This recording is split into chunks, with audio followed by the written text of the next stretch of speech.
नमस्कार। सुबह की खबरों में स्वागत है आपका। वो खबरें जो आपको सुबह ही जान लेनी चाहिए, बताएंगे आपको सिर्फ यहाँ। भारत में कोरोना संक्रमण के केस हो रहे हैं कम, लेकिन भविष्य में क्यों खाने पड़ सकते हैं कीड़े और लार्वा। नहीं रहे कोरोना की सीख देने वाले डॉक्टर के अग्रवाल। क्यों हुई प्लाज्मा थेरेपी कोरोना इलाज से बाहर। ताउते अब कहाँ मचा रहा है तांडव। और ओलंपिक विजेता सुशील कुमार मर्डर केस में कर सकते हैं आज आत्मसमर्पण। देश में कोरोना संक्रमण को लेकर थोड़ी राहत भरी खबर है।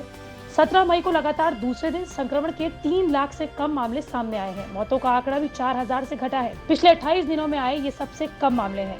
बताते चले कि 17 मई को देश में कुल 2,60,000 मामले रिकॉर्ड किए गए, जबकि 3,719 लोगों की मौत हुई। इसी के साथ सक्रिय मामलों की संख्या में भी 1.5 लाख की गिरावट आई है।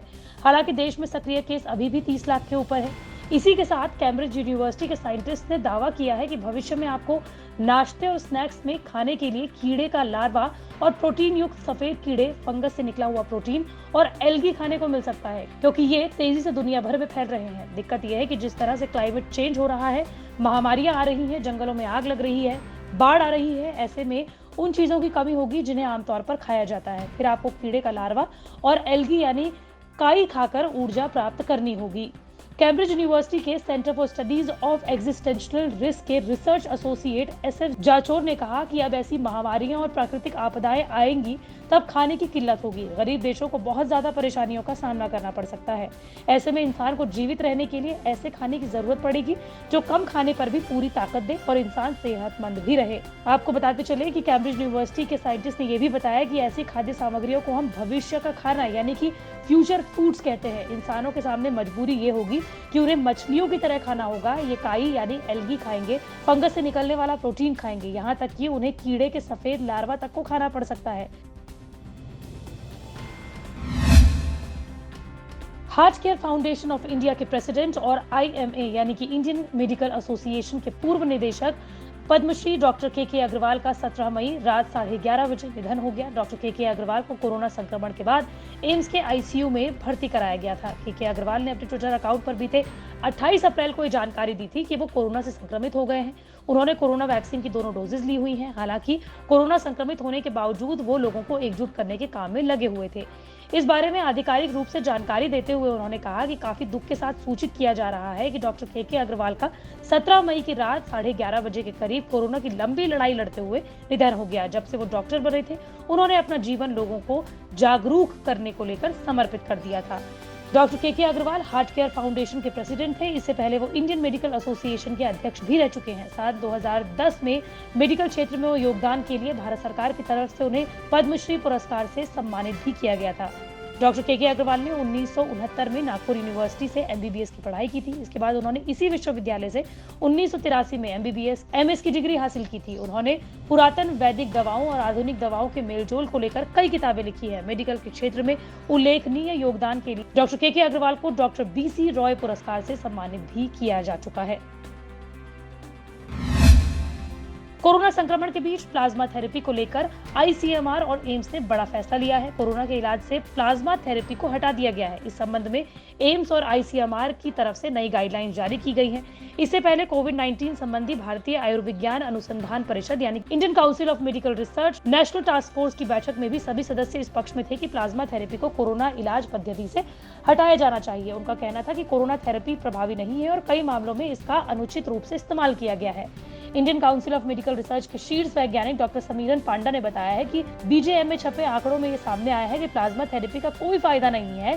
प्लाज्मा थेरेपी महंगी है और इससे पैनिक क्रिएट हो रहा है। इसे लेकर हेल्थ केयर सिस्टम पर बोझ बढ़ रहा है, जबकि इससे मरीजों को मदद भी नहीं मिलती। डोनर के प्लाज्मा की गुणवत्ता हर समय सुनिश्चित नहीं होती है। प्लाज्मा की एंटीबॉडीज पर्याप्त संख्या में होना चाहिए, जबकि ये सुनिश्चित नहीं रहता है। चक्रवाती तूफान ताउते बीती रात गुजरात के तट से टकराया। इस दौरान तूफान की स्पीड 185 किलोमीटर प्रति घंटा रही। तूफान के असर की वजह से गुजरात के कई इलाकों में पेड़ों के गिरने की घटना सामने आई। मौसम विभाग के मुताबिक ताउते के जमीन से टकराने की प्रक्रिया करीब 2 घंटे तक चली। गुजरात पहुंचने से पहले ताऊते ने महाराष्ट्र के मुंबई में भी भारी तबाही मचाई।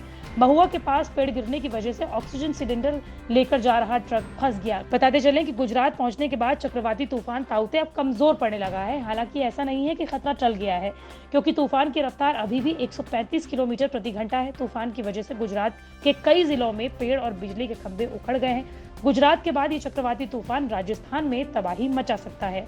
बताते चलें कि मौसम विभाग के जरिए मिली जानकारी के मुताबिक चक्रवाती तूफान ताऊते गुजरात में करीब 23 साल में टकराने वाला सबसे विनाशकारी चक्रवात है, क्योंकि केंद्र शासित दीव और भावनगर जिले के महुआ शहर के बीच कहीं टकराएगा। तूफान की वजह से 2 बड़ी नौकाओं में 410 लोग फंस गए, जिनको बचाने के लिए नौसेना का 3 जहाज मोर्चा संभाले हुए हैं। सागर धनखड़ अपहरण हत्याकांड के मुख्य आरोपी सुशील कुमार अब आत्मसमर्पण करने की फिराक में है।